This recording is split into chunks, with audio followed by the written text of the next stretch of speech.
Wali Kota Palembang Harno Joyo bersama Dirjen Perhubungan meresmikan pelabuhan 16 Ilir dan dermaga 7 Ulu dan diharapkan dapat menggerakkan dan meningkatkan sektor ekonomi.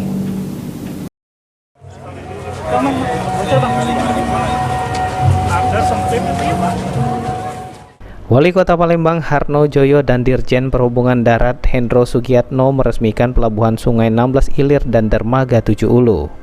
Pelabuhan ini diharapkan bisa berkontribusi untuk pertumbuhan ekonomi dan bermanfaat bagi masyarakat Kota Palembang. Wali Kota Palembang Harno Joyo mengungkapkan terima kasih kepada Kementerian Perhubungan dan anggota DPR RI yang selalu mendukung pembangunan pelabuhan di Kota Palembang. Harno Joyo meminta masyarakat serta Dinas Perhubungan Kota Palembang agar pelabuhan Sungai 16 Ilir tetap dijaga dan dirawat.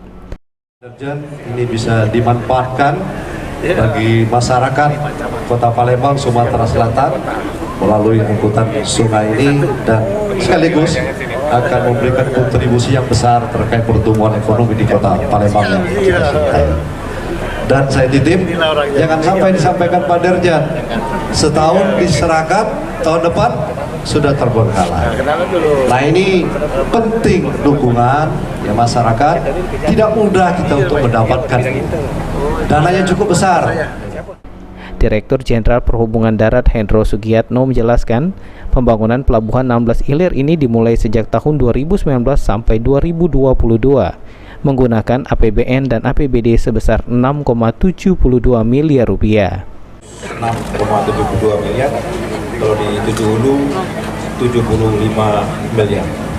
Ini anggaran yang tidak sedikit kita bangun untuk meningkatkan pertumbuhan ekonomi di Palembang dan untuk mempermudah aktivitas masyarakat menggunakan sarana air.